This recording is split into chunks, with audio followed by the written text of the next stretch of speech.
We've got a fascinating interview for you today. It's about sex. It's going to be fun. Chris Ryan's here. He's author of Sex at Dawn, How We Mate, Why We Stray, and What It Means for Modern Relationships. We're going to talk about that in a second. It involves testicle size. He's also the guy who does the podcast Tangentially Speaking. He's a regular contributor to Psychology Today and to The Joe Rogan Show, which is a fascinating podcast. Speaking of fascinating, he has gutted, these are different things that he's done in the past, which I enjoy.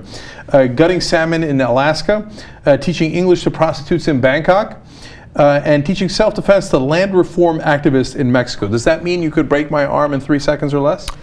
It means I might have been able to 15 years ago. Is that right? Like, was it Krav Maga or what was it? No, it was Kung Fu. I'd studied Kung Fu. Oh, old school. Old Kung school, Fu, yeah, okay. Yeah. I'd studied Kung Fu from the time I was 9 till I was 15. Really? And the reason I quit is that my teacher killed his father.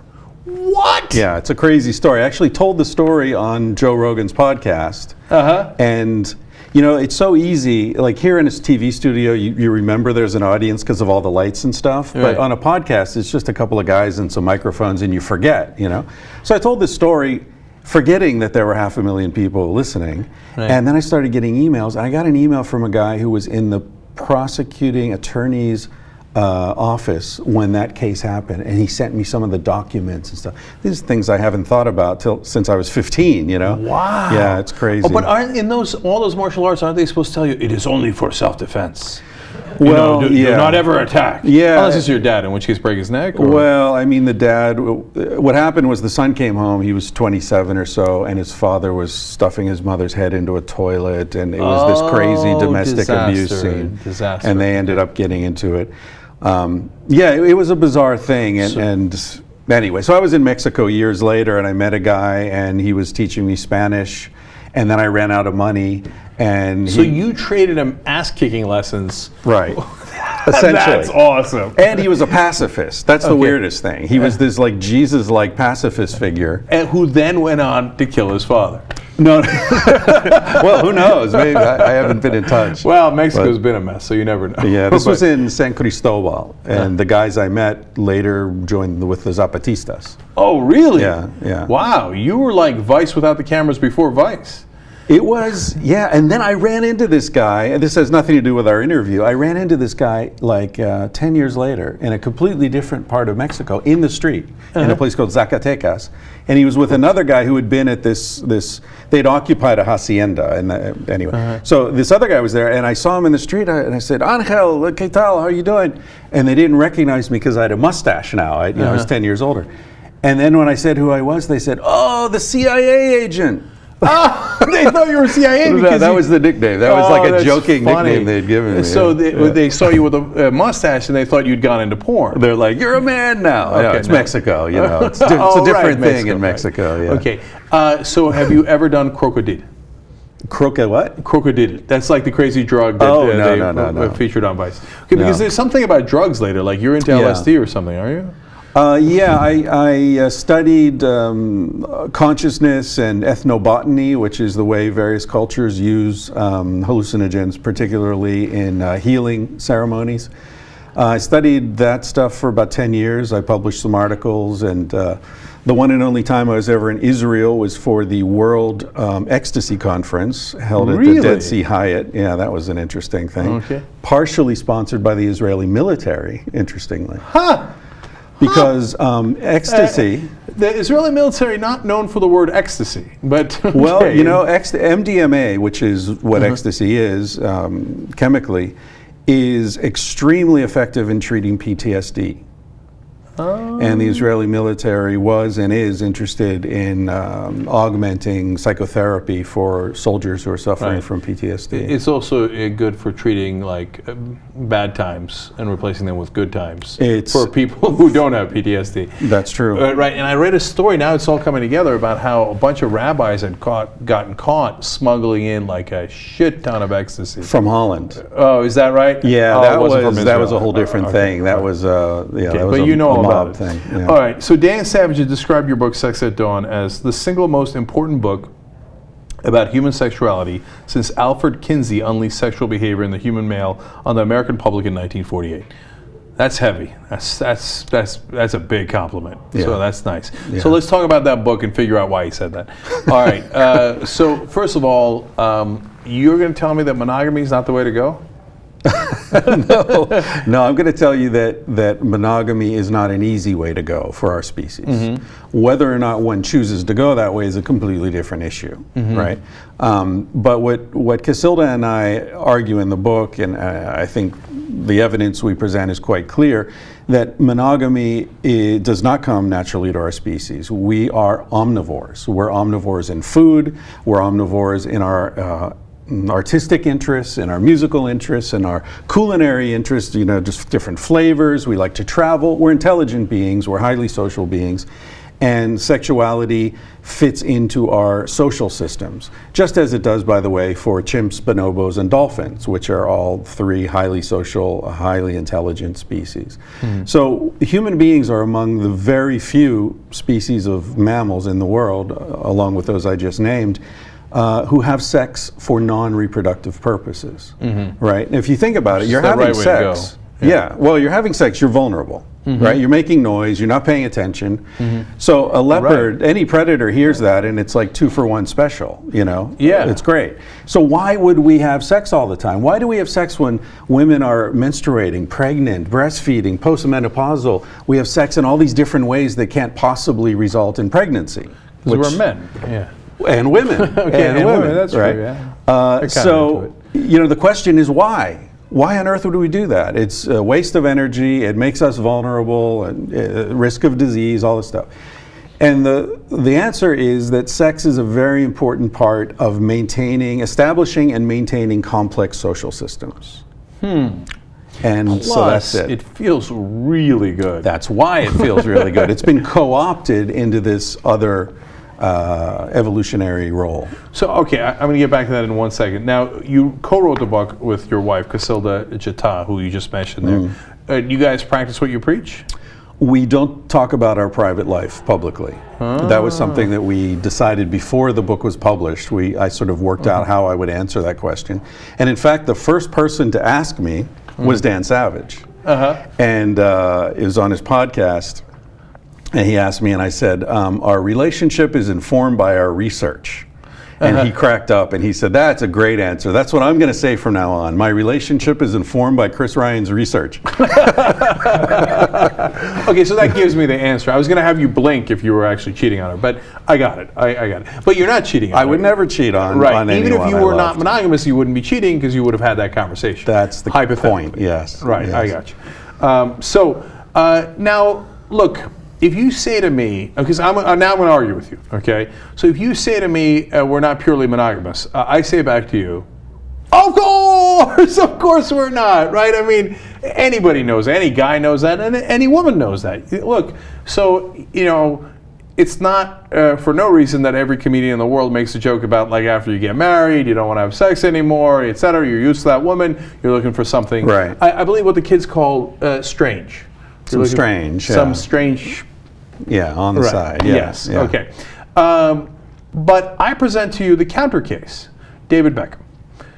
So why would these celebrities who can get all the strange pussy they want, there I said it, in the world get married? To me, that is at least some evidence that we have an equal pull towards monogamous relationships for at least some period of time. Go. That's one way of looking at it. Another way of looking at it is that there's an incredible amount of social pressure that comes to bear on men and women, particularly women, by the way, who want to have children, to play the role, to fill the role. A lot of gay people get married too to the opposite sex, right? Yeah. Why? Because their parents insist, their friends insist that they lose their job. You say their parents insist, but I would argue that their DNA partly insists. That a gay man marries a woman? No. No, not gay man marrying a woman. I mean gay men marrying one another. Okay. No, but my example was that people do things that they don't feel, that doesn't come to them naturally because of the social pressure. Oh, I see. Right? So, like, if you're closeted and you're gay, you marry a woman anyway. To go along with it, yeah. Chris, I'm not going to argue with you if you say that there are societal pressures. Of course there are. Yeah. And does that affect our behavior? Unquestionably it does, right? But to me, like whatever, and I was in your camp for a million years, right? I mean, if there was anybody that asked, I'd be like, oh, no way we're monogamous. No way. It's inconceivable, right? Right. Because your case is overwhelming and everybody knows it. They know it in their hearts and other body parts, right? So, but on the other hand, I kept looking at those celebrities who got married and I thought, well, Jesus, how compelling must the other DNA be inside of us that despite the fact that you can go through, I mean, hot knife, meat, butter, right? You can go through so many different women, yet they choose, almost in every case, with the one exception of George Clooney, to settle down. Do you see what I'm saying? Yeah. Well, okay, there are different ways to break this down. First of all, are we having a discussion about the way people behave in a given culture? Because then we can talk about other cultures and how they behave in those other cultures, right? Which are counterexamples. Or are we having a discussion about, the biological nature of a given species? Because then that's another conversation. And then there's the conversation about, do we really know what's going on in people's marriages? I don't know. I know who he is, and he married Spice Girl or one of those. Some sort of spice. Yes. I think it was Paprika. Paprika, right? Good. So who knows if they have an open marriage? Who knows if she's into other women, and he's like, oh, great. No, don't get me wrong. Yeah, like the minute they got married, he immediately regretted that decision. Okay? Well, maybe or maybe not. Okay, and then the other thing that we're talking about is intimacy, right? Which isn't the same thing as trust. So, maybe what's going on, and also I should say that intimacy is not the same thing as sex, as any, married comedian will tell you, right? So, a lot of what we're talking about is, do people want to have a long-term, stable, intimate, trusting, loving relationship? Hell yeah. Because in as much as I would argue that we're evolved for a certain amount of promiscuity, we're also evolved to be extremely loving creatures. And we are evolved to crave a sense of community and people who love us and take care of us that we can count on in a crisis. That's how our ancestors survived in these highly interdependent hunter-gatherer groups. So, maybe what you're referring to is more a question of love and intimacy and trust than it is a question of sex. That's a really fair point. Because I'll bet David Beckham, if he masturbates, he probably masturbates looking at porn of lots of different women. If he okay, who knew it would go here? Right? Well, no. I knew it would go there, but I'll tell you what. No, I smile because that's a devastating point. Okay, yeah. So I was actually on one of your shows once. I guest hosted The Point once. Yeah, that's right. And there were two men. I won't say who they were, but there were two men on the show, and we had all this discussion. And then afterwards, they both said to me, it's real interesting what you're talking about, but I'm completely monogamous. And the other one was like, yeah, me too. I'm my wife. That's all I want. I said, great. I'm talking about a species. I'm not talking about you. And then I said, but do you guys look at porn? And they're, yeah. I said, do you always look at the same woman? No. Yeah. So if anyone were to make the argument that we're completely monogamous, which is obviously not the argument I'm making, right? Your point is end of the debate. It's the end of the conversation. Okay, because you show me a man who masturbates to his wife only, and I'll show you a freak of nature. Right. Okay. So, I mean, I'm just saying. Yeah. Okay. So now, obviously, we're having a slightly different conversation, which leads us to the original hunter-gatherers. Okay. Right. So I want to go back to the current day cultures in a second. I want to talk about testicle size in a second because that's really important. Yeah. But the original hunter-gatherers, because another point I want to get to is jealousy, which I think is really important. Sure. How do you think that the original hunter-gatherers lived? Because that'll inform the conversation about jealousy. Right. Well, we know a lot about how our ancestors lived based upon accounts that we have, both from first contact accounts from explorers, missionaries, people like that, and from contemporary hunter-gatherer groups that have been studied by anthropologists. Now, of course, there are ever fewer of those in the world, right? Especially that haven't been contacted. At this point, there may be 2 or 3 groups in the world that haven't been contacted, and even they have been extremely impacted by logging and mining and all this stuff that's pushed them into, and tiny the airplanes that fly above their heads. Yeah, you've seen those videos of, Right. Anyway, so that's one way that we know. The other way, as you mentioned, is anatomy, particularly genital anatomy, which tells us a lot about the way our ancestors conducted their sex lives. We can get into that in a minute. But anywhere that immediate return hunter-gatherers, that's hunter-gatherers who don't have accumulated resources. So there are people who go out during the day, they hunt, they gather roots and insects and rodents and whatever, and then at night they get together and they eat it. This is how our ancestors lived. Anywhere they've been studied, anywhere in the world, from the Amazon to Australia to the Inuit, we see that they're all highly egalitarian. In fact, anthropologists refer to this as fierce egalitarianism. So they're not only egalitarian, they insist on egalitarianism. If anybody tries to keep a little food just for themselves, that's the worst crime, right? Their societies are, without exception, based upon sharing. Our society is based upon hoarding. Private property, this is mine, that's yours, keep your hands off mine. With some exceptions, like insurance policies and things where we try to mitigate risk by universalizing it. Right. That was their central organizing motif, and still is in those societies that exist. And it's not because they're noble savages, it's because that's the best way to mitigate risk in that ecological situation. Well, Chris, that's exactly what I was going to go to. I mean, that doesn't prove to me that it's in their DNA. It proves to me that they were smart given their circumstances, right? They had to stick together, and if somebody was trying to hoard, that's a real danger to the group, right? And so they couldn't have it. Excellent point. And that's very important. Anytime you talk about the primate origins of violence, for example. This is one of the things we talk about in the book a little bit, and we're debating people like Steven Pinker, who has very strong arguments about this. Anytime you look at these things, the first thing you have to admit is that our species is extremely adaptive, right? So if, in fact, in Sex at Dawn, I say, are we egalitarian? Are we hierarchical? Are we violent? Are we peaceful? Are we combative? That's like asking, is the natural state of H2O solid, liquid, or gas? It depends, right? It depends on pressure, temperature, whatever. Right. So humans are obviously capable of great cruelty as well as great compassion and cooperation. Now, having said that, the range of possible behaviors is very wide, but having said that, I do believe that some of these behaviors mesh more easily with our nature than others. Nobody, for example, we mentioned PTSD earlier. Nobody is walking around suffering from PTSD because they helped a stranger. Right? So we can say, yeah, we can be very cruel or we can be compassionate, but being compassionate feels good. It pretty much always feels good. Being cruel can be very painful.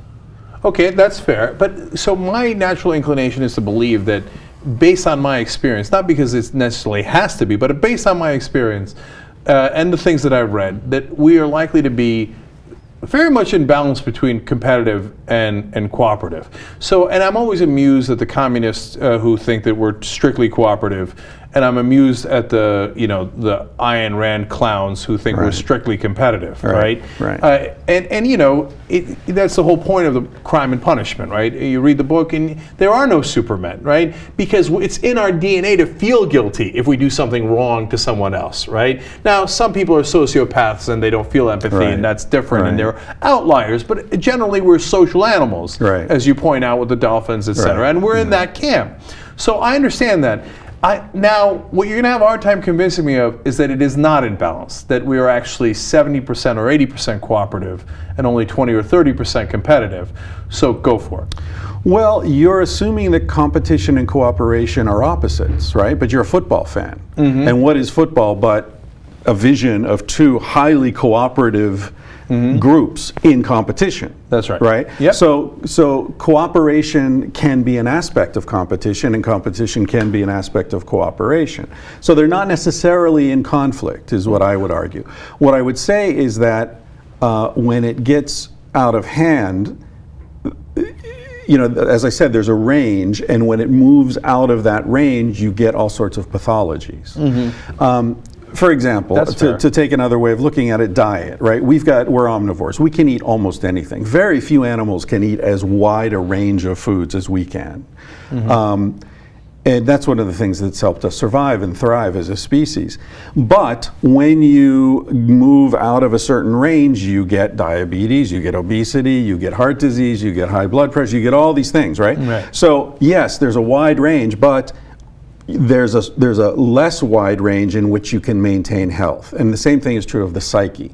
So when you get wide disparities of wealth, as we have now in this country, and as you talk about quite a lot, you have a lot of pathology, not only in the poverty, but in the wealthy people. You have psychological, you have a lot of very unhappy wealthy people, because wealth essentially cuts them off from community. And community is what keeps us happy. Right. Well, so now we're in total agreement. I agree with you that there's a range. I agree with you that there's huge issues if you go outside of that range.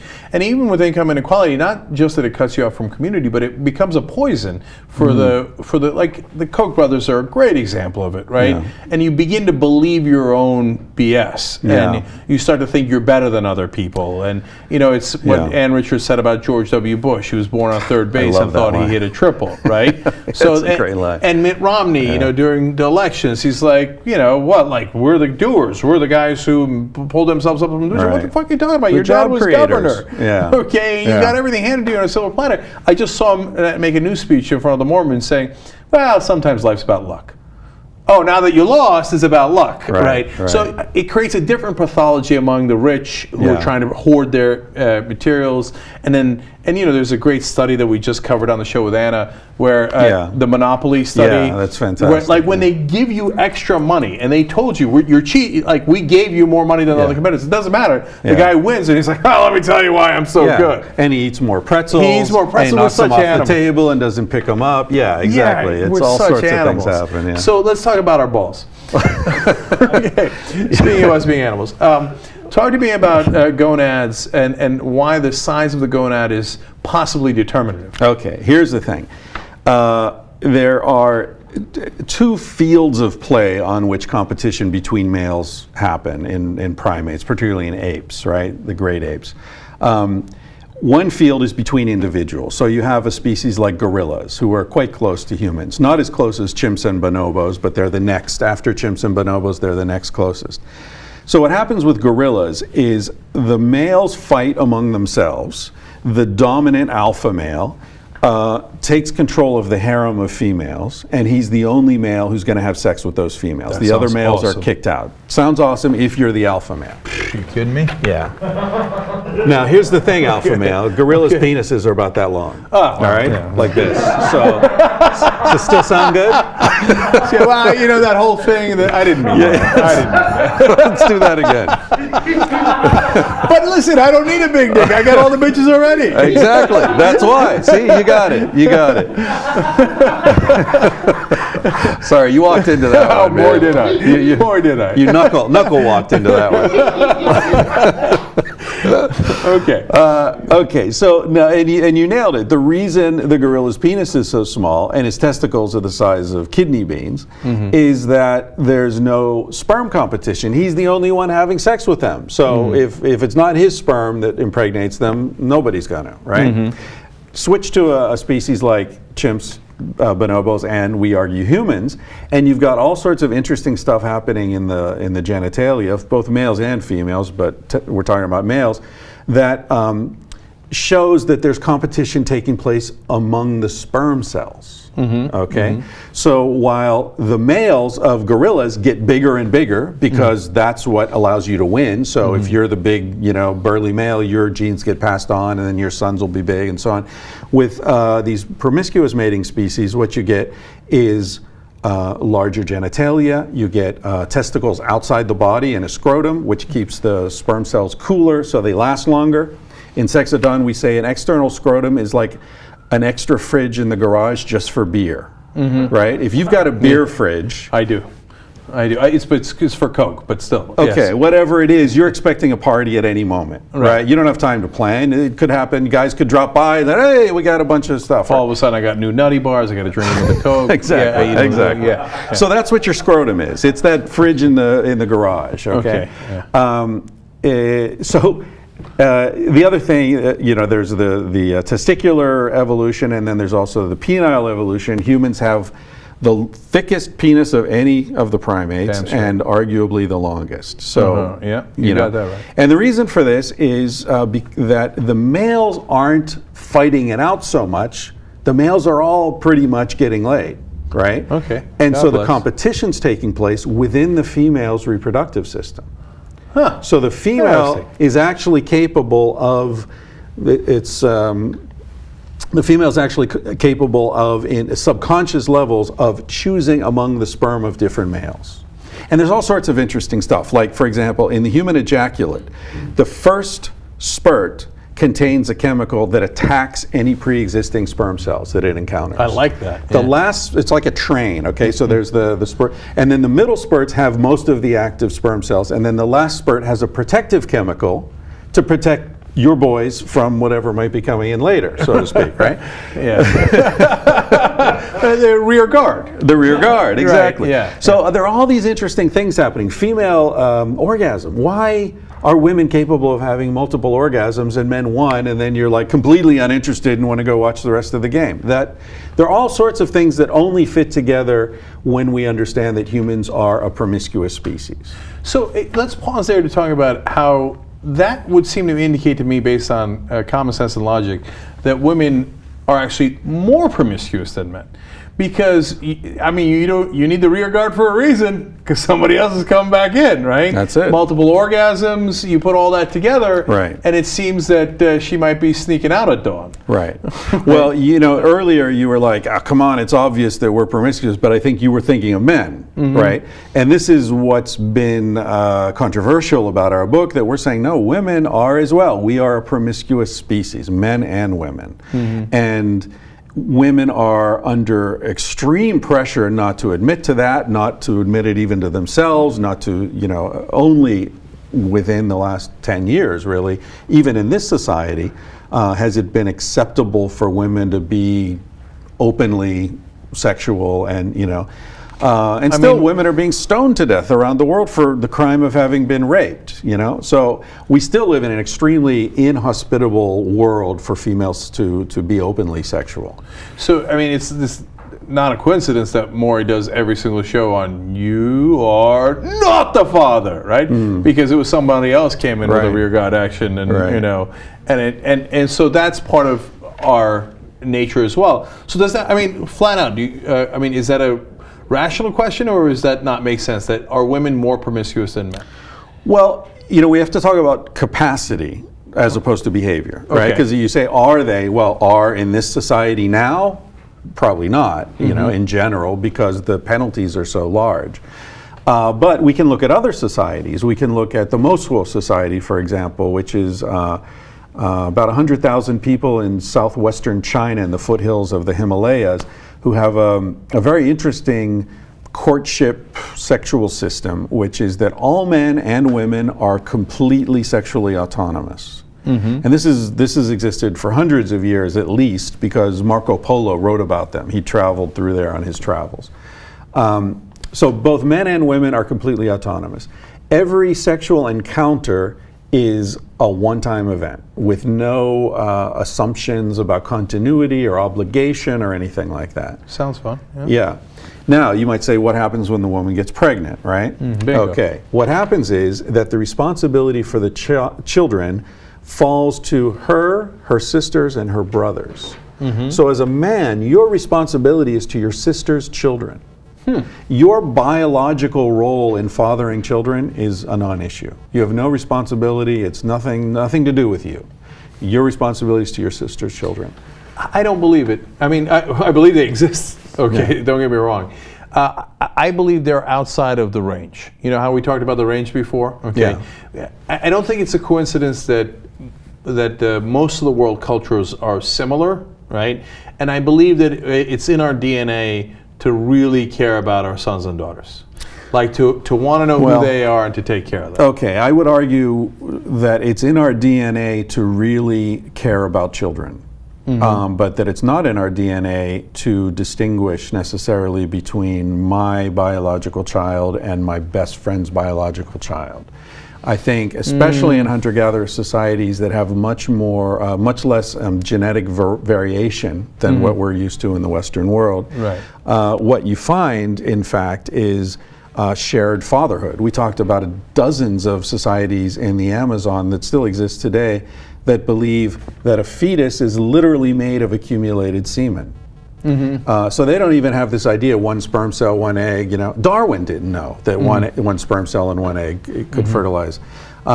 That's relatively recent knowledge. So in these societies that practice what anthropologists call partible paternity, they believe a fetus is made of accumulated semen. So a woman who wants to have a kid that's smart and funny and good looking and a good hunter will make sure she has sex with the smart guy, the funny guy, the good looking guy, the good hunter, to get some of the essence of all these guys. And then when the child's born, these 4 men, or 3 or however many it is, will come forward and say, oh yeah, I'm a father, oh yeah, I'm a father. And it's a shared responsibility. I don't agree. Okay. But it's not a question of agreeing. No, I it's understand. Data, you know? Okay, no, I understand what you're saying. Yeah. But I believe they're outside of the range as well. I think they're outliers. That's because your range is your here and now. You're not looking at the full range. I understand that, and I think, and it's entirely possible that I'm wrong about that, and it's hard for me to divorce myself from the culture that I grew up in and live in. I understand that. Yeah. But yet, when I look at my son, the fact that he looks like me, that does something for me. It does on a super visceral inner level. And so, I mean, I love my friends' kids, not like the way I love my son. I'm keeping it real. I feel bad saying that, but it's true. Well, but imagine if you lived with your friends. You all shared a big house, and you saw those kids get born, and some of those kids, you know, maybe they're not that close to their biological father, and they get along better with you, and you know, you take them hunting, and you know what I mean, and everybody looks pretty much similar, right? Yeah. So it's not.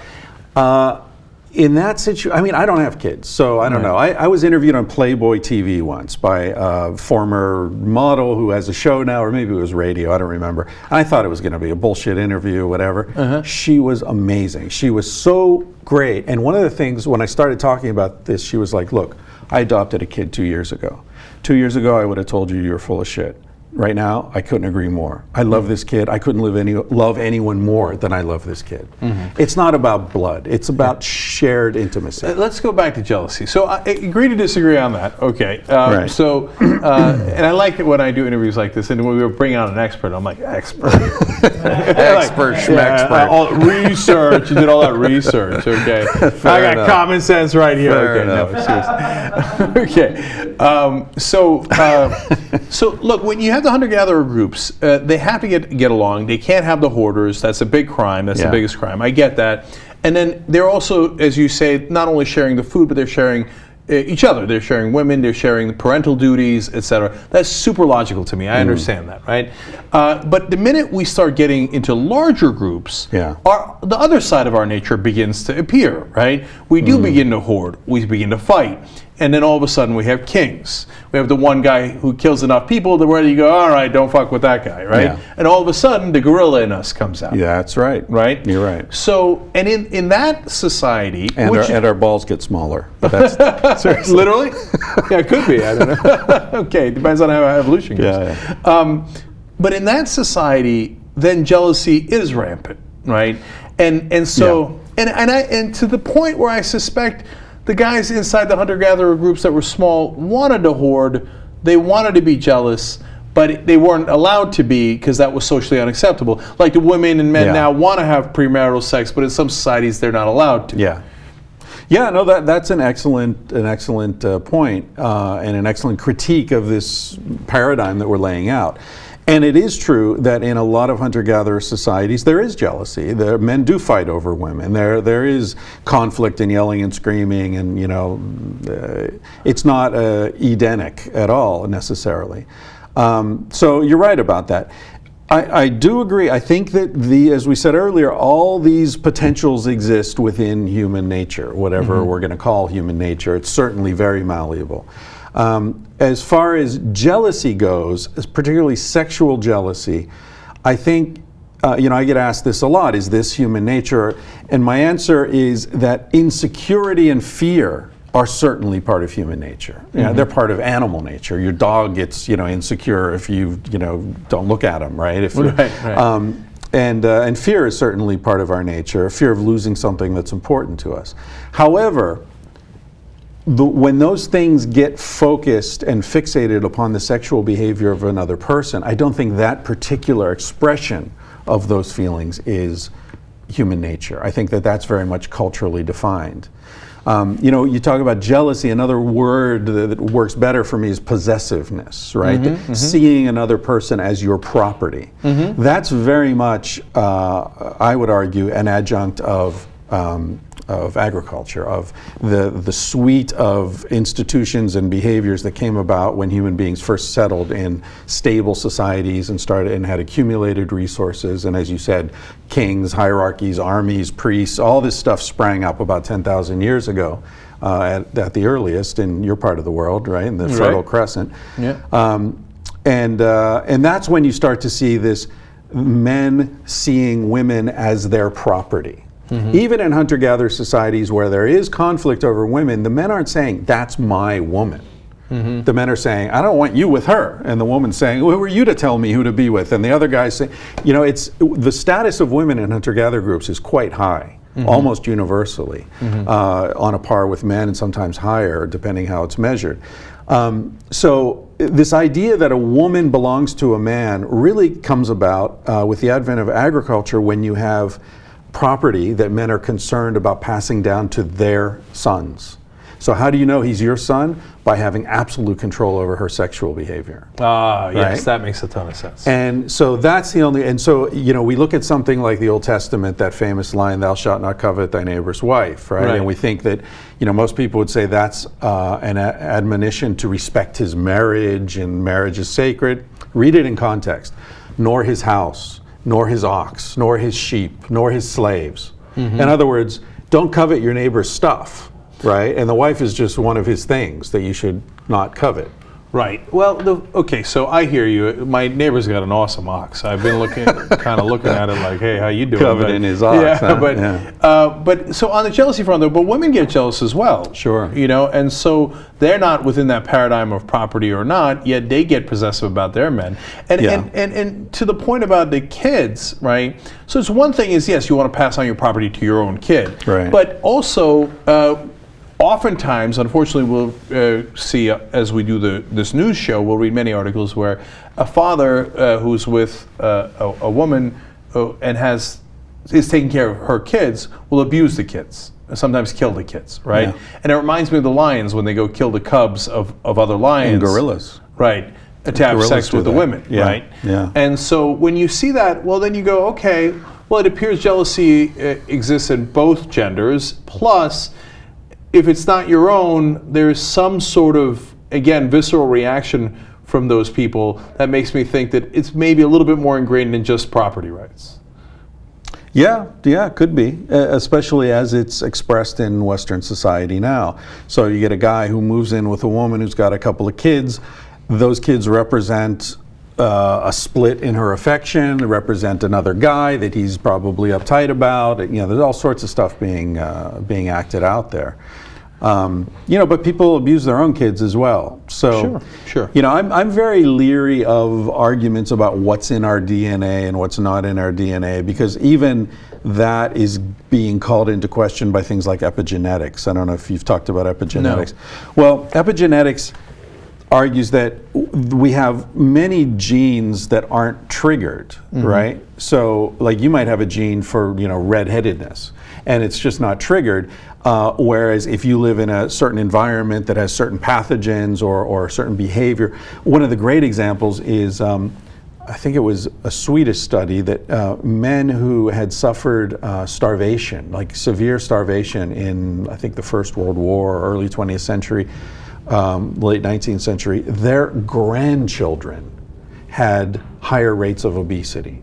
Right? And that was the only difference. And they looked at men from the same period, the same region, who hadn't suffered starvation. So something about the starvation triggers something in the DNA that changes. So the experience of the grandfather is expressed in the DNA of the grandchild. Wow, that's trippy. Yeah, interesting stuff happening with that. Plus we've got all sorts of microbes and stuff in our intestines and our blood and our cells that aren't even our DNA. So yeah, I hear you on all that. I think the reason that I keep going back to DNA, and I want to tie this back into testicles in a second. Okay. There's a picture. Is that I don't want to fight our nature, right? Yeah. I think it's counterproductive. Yeah. I don't think it's the right way to go. And so more informed we can be about our quote-unquote true nature, which you never quite know, of course, because it's so mixed in with culture. Right. I understand that Right. fully. The better we're going to be at crafting the better culture so that it's not counterproductive. So you don't have women wearing burqas, which is ridiculous, or whatever it might be. So then I go back to the size of testicles of chimpanzees, bonobos, and humans. I know you make a point about that. So what are the different sizes, and what do you think that it indicates? Right. So what you've got is, on one extreme, you've got species like gorillas or gibbons, which are monogamous. Oh, gibbons. Okay. Yeah. The gibbons are monogamous. Gibbons are monogamous. Gorillas are, the females are monogamous, right? Because the one male is with the different females. And with very small testicles, both of them, because there's no sperm competition taking place. Are gibbons, are both males and females monogamous in gibbons? Yeah. So that's amazing. Okay, so they actually do masturbate to their wives. They don't masturbate at all. In fact, as far as I know, no one has ever observed gibbons having sex in the wild. It's so infrequent and so quiet. That's really funny. So when you're monogamous, you're like, whatever. Forget the whole thing. Yeah, very occasional. And by the way, I think there are 300 and some species of primate, right? Many of which live in complex multi-male social groups. Do you know how many of those are monogamous? Zero. Except us, if you believe this, the standard model. So that would be an amazing exception. Anyway, so on the one side, you've got the gorillas and the gibbons with their tiny little balls. On the other extreme, you've got chimps and bonobos whose balls are like chicken eggs. They're massive. Their penises are smaller and conical. And by the way, the repeated thrusting of human sex is very unusual. Most mammals, intromission, ejaculation, withdrawal. That's it. So they're not very good lovers. They're not very good lovers. Chimps and bonobos, 5 to 7 seconds. Gorilla, I think 8 seconds on average. Humans 4 to 7 minutes, which still ain't great, but it's. Oh, is that what it is? Is that on average it's supposed to be 4 to 7 minutes? It's that's what it is. Not in my house. Oh no, of course not. Hours and hours. Yeah. And humans are somewhere in the middle in terms of testicular ratio relative to body size. Humans are in the middle. Now, some people argue, well, we're in the middle, so we must be monogamous. Other people, like me, say we're in the middle, so we must be promiscuous. The testicular thing, if you're just looking at size, is not conclusive.